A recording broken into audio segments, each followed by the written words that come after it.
The crystal chandeliers cast a soft glow over the most exclusive restaurant in Beverly Hills, where Hollywood's elite gather nightly. Outside, a sleek black car pulls up, and Sandra Bullock steps out, wearing a simple black dress, no designer labels, no flashy jewelry. She's here for a quiet dinner, nothing more. The restaurant buzzes with the usual crowd, producers in $1,000 suits, actresses draped in diamonds, and businessmen closing million-dollar deals. At one table, a man in an expensive suit talks loudly into his phone, his voice cutting through the elegant atmosphere. He's clearly someone used to getting his way, someone who thinks money buys respect. What he doesn't know is that this night will change him forever. In the corner, hidden from view, sits Keanu Reeves. He watches everything unfold, his wine glass untouched. The stage is set for a moment that will remind everyone in this restaurant about true power. Not the kind that comes from money, but the kind that comes from character. Nobody knows it yet, but in just a few minutes, one sentence from Keanu will silence the entire room and teach a lesson that will echo through Hollywood for years to come. The soft jazz from the live band fills the air as Sandra walks through the restaurant, following the maitre d' to her table. Every step she takes is noticed by the other diners, not because they recognize her, but because she stands out in her simplicity. No entourage, no designer handbag, just a quiet confidence that comes from years of knowing who she is. The businessman at the center table continues his loud phone conversation, his voice growing more demanding with each word. The other diners glance at him with mixed expressions of annoyance and forced tolerance. In Beverly Hills, money often buys silence. Sandra settles into her corner table, picking up the menu while trying to ignore the businessman's increasing volume. 20 feet away, Keanu adjusts his position slightly, his presence still unnoticed by most of the room. The businessman, finished with his call, turns to his companions, for other men in equally expensive suits. His voice carries across the room as he brags about his latest acquisition, a tech company he bought just to dismantle. A young waitress approaches Sandra's table, her hands trembling slightly as she pours water. The businessman's voice cuts through the air again, this time directing his attention to the waitress serving his table. He complains about the temperature of his wine, his words sharp and dismissive. The young server at his table blinks back tears as she hurries to fix his complaint. Sandra watches this unfold, her menu forgotten in her hands. She's seen this type of behavior before, the kind that comes from someone who measures their worth by how many people they can make feel small. The businessman's attention shifts to Sandra's corner. He notices her watching, and something about her calm observation irritates him. Maybe it's because she doesn't seem impressed by his display of power, or perhaps it's because her simple presence somehow makes his expensive show of wealth seem hollow. He turns to his companions, speaking just loud enough to ensure his words carry to her table. He makes comments about people who don't belong in establishments like this, about how some people don't understand their place. The temperature in the room seems to drop a few degrees.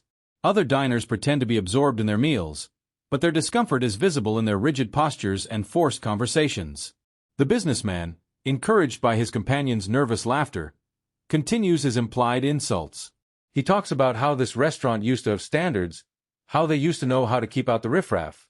Sandra remains still, her face composed. She's weathered worse storms in her career, faced bigger bullies on her journey to success. But this isn't about her anymore. It's about the young waitress fighting back tears in the kitchen, about every person who's ever been made to feel small by someone who mistakes wealth for worth. The businessman stands up, making a show of approaching the restaurant manager. His voice rises as he demands to know why they're letting just anyone into what used to be an exclusive establishment. This is the moment when everything could go wrong, or right. The air feels electric with tension as other diners wait to see what will happen next. The businessman, his face slightly flushed from expensive wine and his own self-importance, doesn't notice Keanu's chair scraping quietly against the floor. He doesn't see the shift in the room as people recognize the figure rising from the corner table. He's too busy putting on his show, too caught up in his own performance to notice that he's about to become part of someone else's lesson. In the kitchen, the young waitress wipes her eyes, straightens her uniform, and prepares to face another round of the businessman's demands. Out in the dining room, Sandra's hands rest calmly on the table, her eyes now fixed on a point just behind the businessman. The other diners have gone completely silent, their meals forgotten as they watch the scene unfold. Even the live band seems to have pulled back, the music fading to a whisper. The businessman raises his voice one final time, ready to deliver what he thinks will be the crushing blow to both Sandra's dignity and the restaurant's reputation. But before he can speak, a single word cuts through the tension like a knife through silk. A word that will change the entire evening. A word from Keanu Reeves. Keanu's words stop echoes through the restaurant, but the businessman pretends not to hear it at first. He continues his tirade, his voice growing louder as if trying to drown out the sudden discomfort creeping into his chest. The other diners sit perfectly still, caught between embarrassment and fascination, their expensive meals forgotten on their plates. Sandra remains motionless at her table, memories flooding back of every door that had been shut in her face, every casting director who dismissed her because she didn't have the right connections. 20 years ago, she'd walked into auditions wearing clothes from thrift stores, carrying a dream bigger than her bank account. The whispers followed her then, just like they follow her now. People questioning whether she belonged, whether she was good enough. The businessman turned slowly, his expensive Italian leather shoes squeaking slightly against the polished floor. The smirk on his face freezes when he sees Keanu standing there, then melts into something between recognition and fear. His companions shift uncomfortably in their chairs, suddenly very interested in their wine glasses, as if the answers to this situation might be found at the bottom of their $100 Cabernet. The live band has stopped playing entirely now, the silence making every small sound more noticeable, the soft clink of silverware, the nervous clearing of throats, the quiet rustle of designer clothing as people adjust in their seats. Through the kitchen's swinging doors, the staff peers out, watching the scene unfold with a mixture of anxiety and hope. Sandra's hands rest lightly on her table, her fingers tracing the edge of her water glass.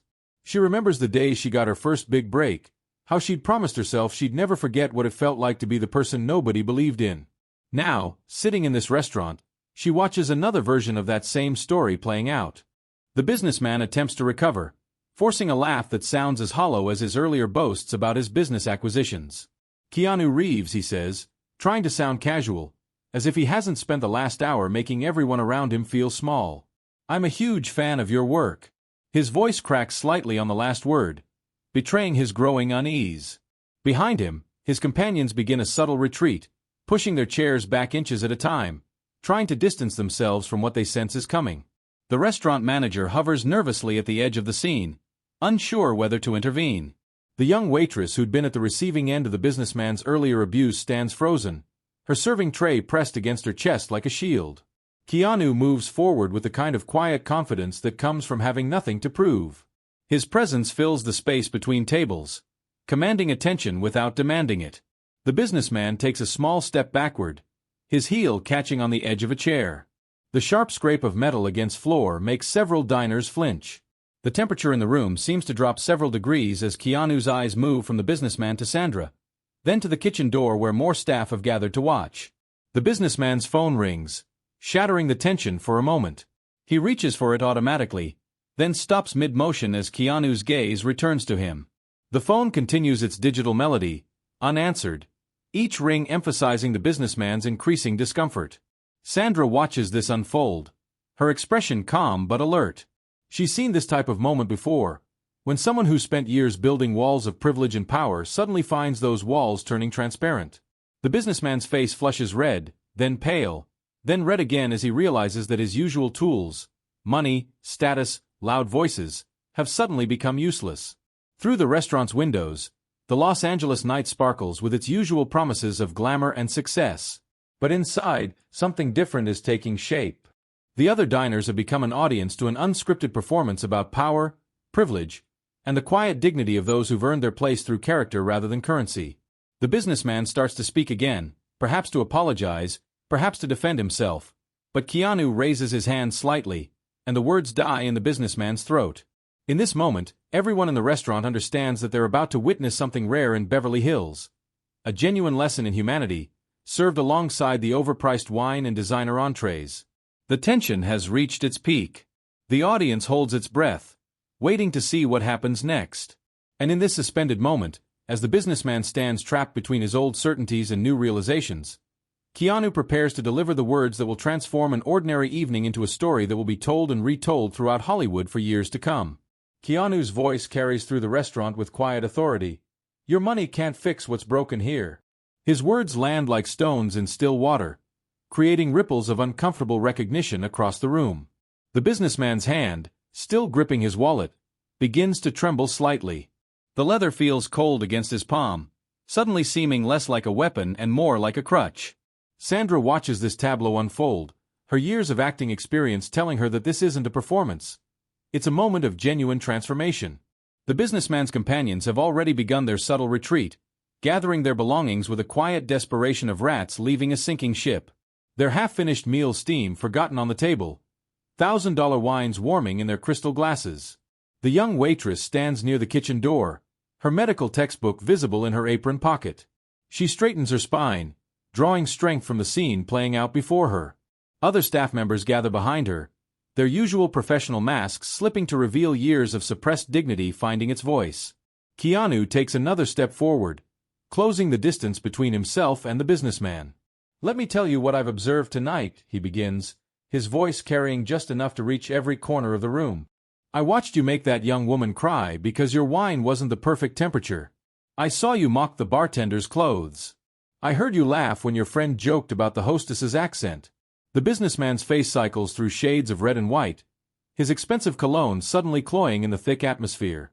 His phone buzzes again in his pocket, probably another important deal, another opportunity to flex his financial muscles, but for the first time in years, he doesn't reach for it. Sandra rises from her table, her movement drawing every eye in the room.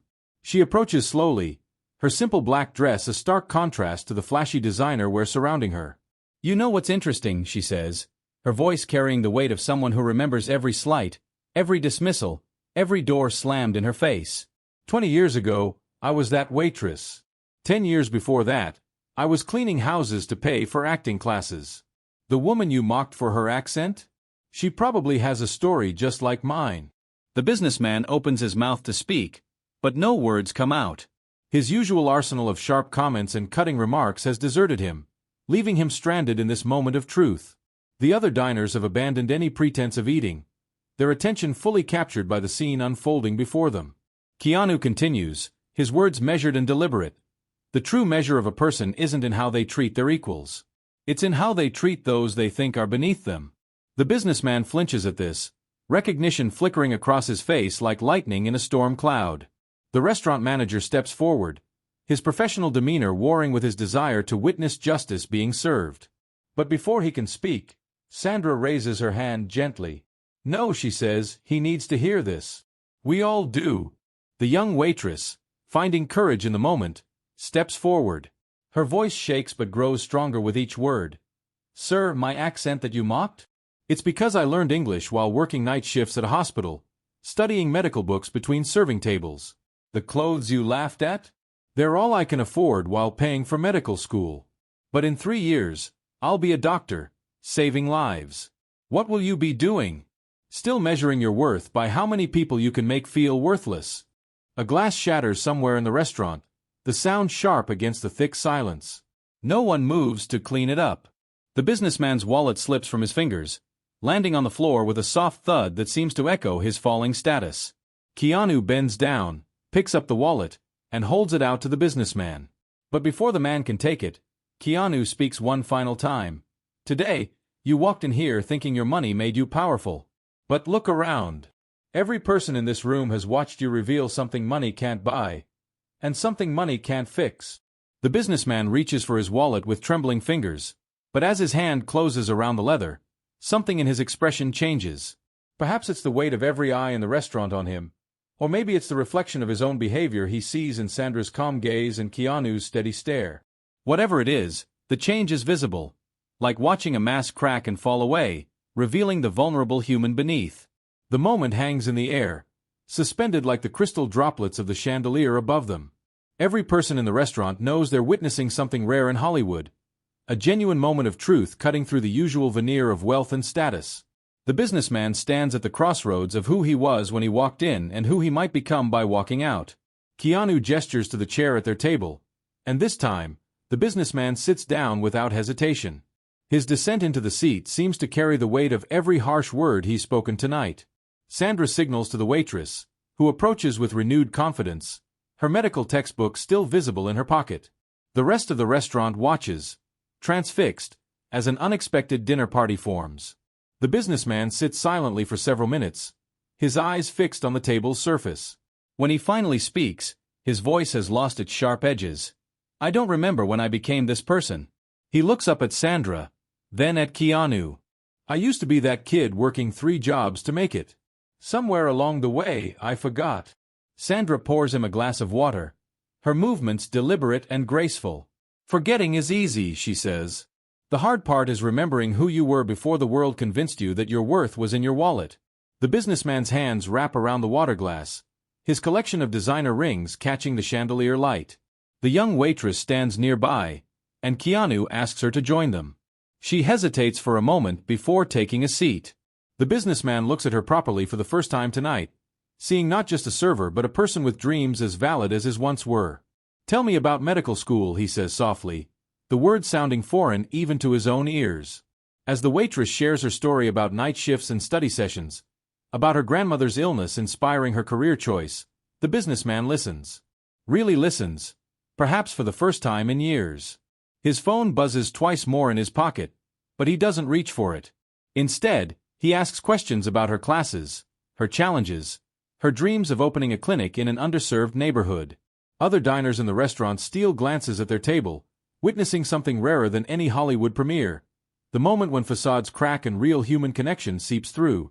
Sandra shares stories about her early days, sleeping on friends' couches, getting rejected from auditions not because of her talent but because she couldn't afford the right clothes or headshots.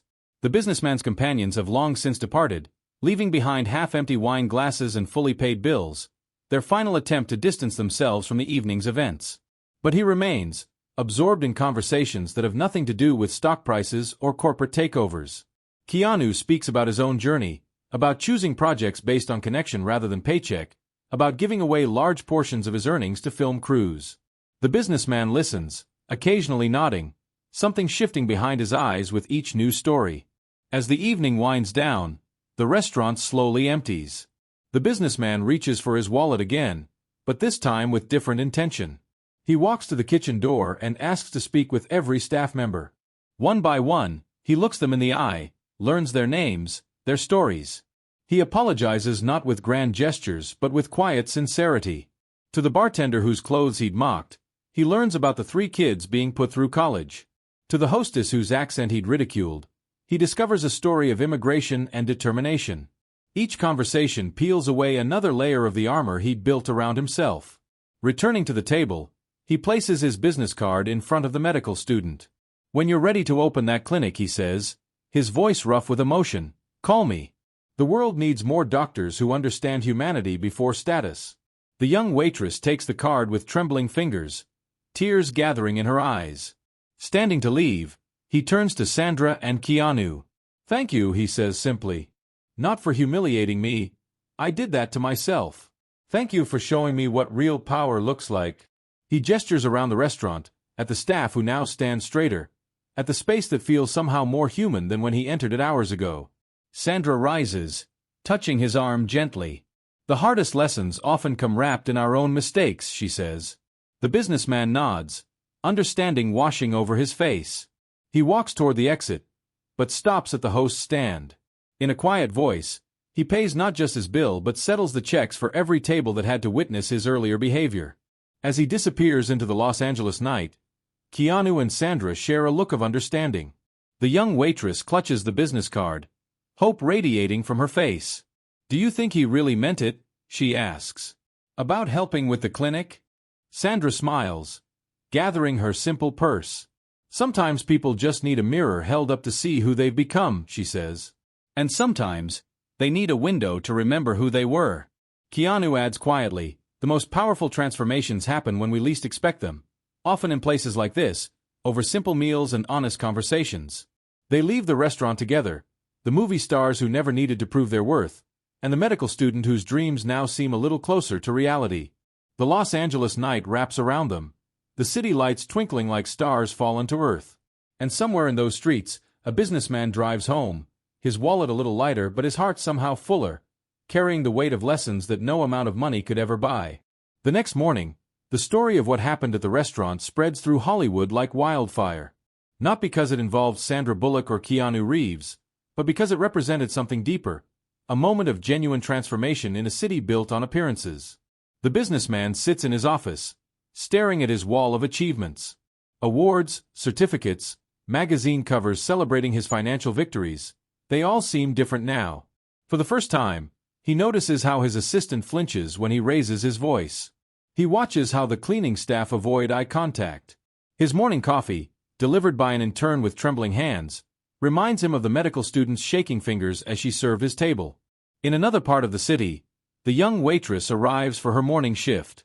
Her colleagues treat her differently now, not because she spent an evening with Hollywood stars, but because she stood her ground with dignity. Her medical textbook sits in her apron pocket, the businessman's card tucked safely between its pages. She serves her tables with a new confidence, knowing that her dreams are no longer just dreams. Sandra and Keanu meet for breakfast at a small diner, the kind of place where the coffee comes in thick mugs and the waitresses call you honey. They don't talk about the previous night directly. Instead, they discuss their next projects, both on and off screen. For them, the real blockbusters aren't the movies they make, but the moments when they can use their position to remind others of their humanity. A week later, the businessman's name appears in the news again. Not for a corporate takeover or a billion-dollar deal, but for establishing a scholarship fund for medical students working their way through school. The article mentions no names, but at a certain exclusive restaurant in Beverly Hills, the staff share knowing looks. The true measure of change isn't in grand gestures or public declarations. It's in the small moments, the businessman learning to say please and thank you, the medical student's growing confidence, the way wealth and status no longer seem like armor in a city that often mistakes them for character. This story, like many in Hollywood, carries a message. But unlike the scripted dramas that fill theater screens, this one reminds us that real power lies not in making others feel small, but in helping them stand tall. Sometimes, it takes just one moment, one sentence, one act of kindness to change not just an evening, but a life.